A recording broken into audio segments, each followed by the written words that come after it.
દર વર્ષે 9 ઓગસ્ટના રોજ વિશ્વ આદિવાસી દિવસની ઉજવણી કરવામાં આવે છે ત્યારે દાહોદમાં રંગેચંગે આ ઉત્સવની ઉજવણી કરવામાં આવતી હોય છે। દાહોદ જિલ્લામાં ભારે ઉત્સાહ અને થનગનાટ જોવા મળી રહ્યો છે।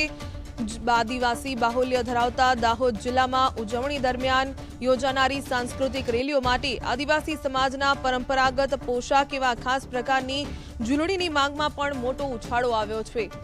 અને જે પ્રકારે કહી શકાય કે હાથથી સિલાઈ કરીને વરલી, જવારા અને પ્રાકૃતિક ફૂલો જેવી પરંપરાગત સંસ્કૃતિની ઝલક દર્શાવતી આ ઝૂલણીઓ બનાવવામાં 1 થી 3 દિવસનો સમય લાગતો હોવાથી આદિવાસી સમાજ અને ભાઈ બહેનો છે તે ખાસ કરીને થોડા દિવસો પહેલા જ મોટી સંખ્યામાં ભેગા થાય છે અને ઓર્ડરો પૂરા કરવા માટે સ્થાનિક કારીગરો પણ હાલ રાત દિવસ ઝૂલણીના નિર્માણમાં વ્યસ્ત જોવા મળી રહ્યા છે। 9 ઓગસ્ટે વિશ્વ આદિવાસી દિવસની ઉજવણી થતી હોય છે ત્યારે સમગ્ર દાહોદ જિલ્લાના આદિવાસી સમાજમાં એક અનેરો ઉત્સાહ જોવા મળતો હોય। ખાસ કરીને આદિવાસી દિવસની ઉજવણીમાં આદિવાસી સંસ્કૃતિને ઉજાગર કરવામાં આવે છે। આ જે ઝૂલણી છે તેમાં ખાસ પ્રકારનું વર્ક કરવામાં આવતું હોય તેને ખાસ સિલાઈ કરવામાં આવતી હોય છે। આદિવાસી દિવસને લઈને આ જે ઝૂલણીની ડિમાન્ડ વધતી હોય છે અને તેને લઈને ઓર્ડરો પણ વધતા હોય છે। અત્યારે પણ જે ગણતરીના કલાકો બાકી રહ્યા છે, છેલ્લી ઘડી સુધી પણ જે ઝૂલણીઓનો ઓર્ડર ચાલુ છે।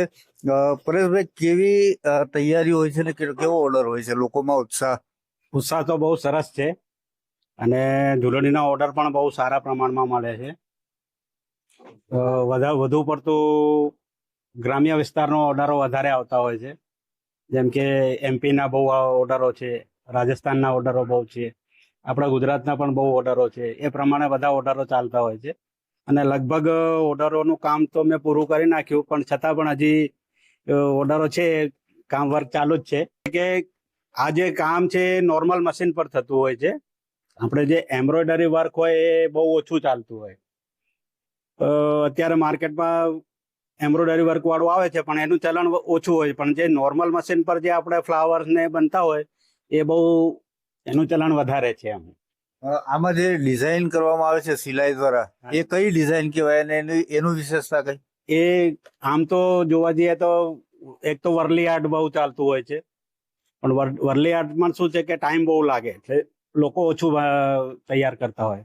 અને આ ફ્લાવર જે પહેલેથી જ ચાલી રહ્યા છે એ ફ્લાવરો બનતા હોય છે, મોસ્ટલી એક જ પ્રકારના ચાલે છે। હવે આજના નવા યુગના હિસાબે નવી નવી ડિઝાઇનો થોડી બનતી હોય છે, બાકી જૂના જે ફ્લાવર બનતા હોય જે આ પ્રકારના છે એ જ બનતા હોય છે। આ ઝૂલણી બનાવવા માટે પણ જે ગણતરીના જ કારીગરો રહ્યા છે। જે વરલી એમ્બ્રોઇડરી વર્ક કહેવાય છે, આ સાદા મશીનથી આખી ઝૂલણી તૈયાર કરવામાં આવે છે। સાબિર બાબુર, ગુજરાત ફર્સ્ટ, દાહોદ।